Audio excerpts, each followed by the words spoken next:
Presidente, e o PIB então? O que você acha desse ano e do ano que vem? Vocês têm projeções, né? Temos projeções. Como é que são? Hoje o mercado está prevendo que alguma coisa na dispersão das projeções, algo entre 2% e 2,5% de crescimento para o ano de 2025. Mas como eu comentei, a gente teve anos que a gente chegou... Isso. Neste ano, diferente dos anos anteriores, a gente não teve revisões tão bruscas como a gente teve nos anos anteriores, e a gente tem oscilado nessas surpresas de contribuição de PIB, com contribuições que muitas vezes podem vir ou do agro ou de demanda. A do agro, ela tende a pressionar menos aquilo que a gente chama de hiato do PIB, né? Ou seja, essa distância entre capacidade de oferta e demanda, que quando você tem ela fechada demais, ou quando você tem a demanda pressionando demais a oferta, você tende a ter uma pressão maior nos preços. Muito bom. O presidente vai falar da taxa de câmbio ou quer que eu fale? Eu falo. Outro terceiro ponto que nós combinamos aqui de perguntar para o presidente Galipo é sobre taxa de câmbio. Por quê? Porque a taxa de câmbio, né, presidente, afeta... Nós temos uma certa quantidade de veículos importados. As peças, tem muita peça importada, então, que também afeta o custo. Então, nós falamos duas vezes pela demanda, mas aqui pelo custo.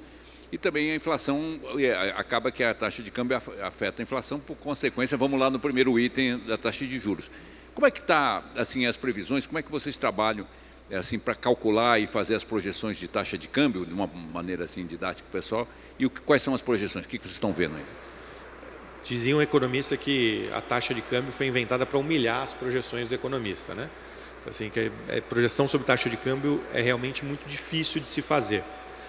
Talvez valha a pena eu explicar um pouquinho o que aconteceu e como é que a gente chegou até aqui, que é o que há de melhor para a gente poder oferecer aqui. O que a gente assistiu ao longo do ano passado foi o real perdendo aproximadamente 24% do valor dele frente ao dólar.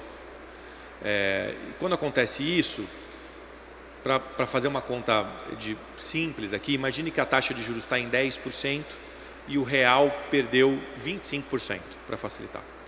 Quem investiu aqui, e esse investidor não precisa ser necessariamente um investidor não residente, um estrangeiro, um investidor que é internacionalizado, um investidor que tem alternativas, mesmo estando no Brasil, de fazer aplicações e investimentos que vão estar linkadas ou denominadas em uma outra moeda, de verdade, ele não ganhou os 10 da taxa de juros. Na moeda dólar, ele perdeu 15, porque se a moeda perdeu 25, e o juros estava pagando 10, então ele teve uma perda.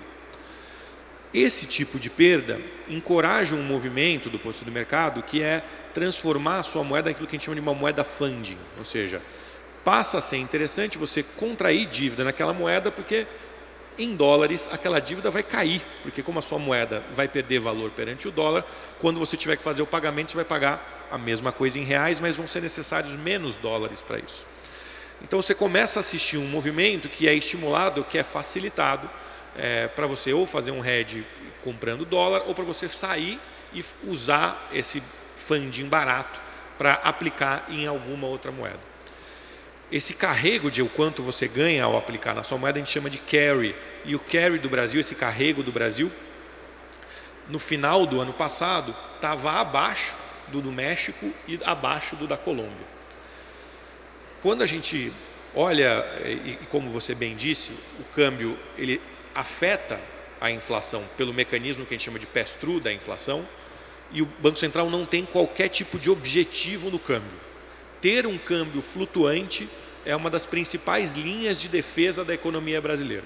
Se você estiver gostando do nosso conteúdo aqui da Academia CEO, deixe um like, mande o seu comentário, faça uma visita ao site da plataforma da Academia CEO, www.academiaceo.com.br. Conheça mais profundamente o nosso conteúdo. Tem uma série de entrevistas muito importantes, você pode assistir os temas. Tem a série Liderança e Gestão, onde nós estamos fazendo webinars exclusivos apenas para os membros da Academia CEO. Venha ser membro da Academia CEO então. Um abraço.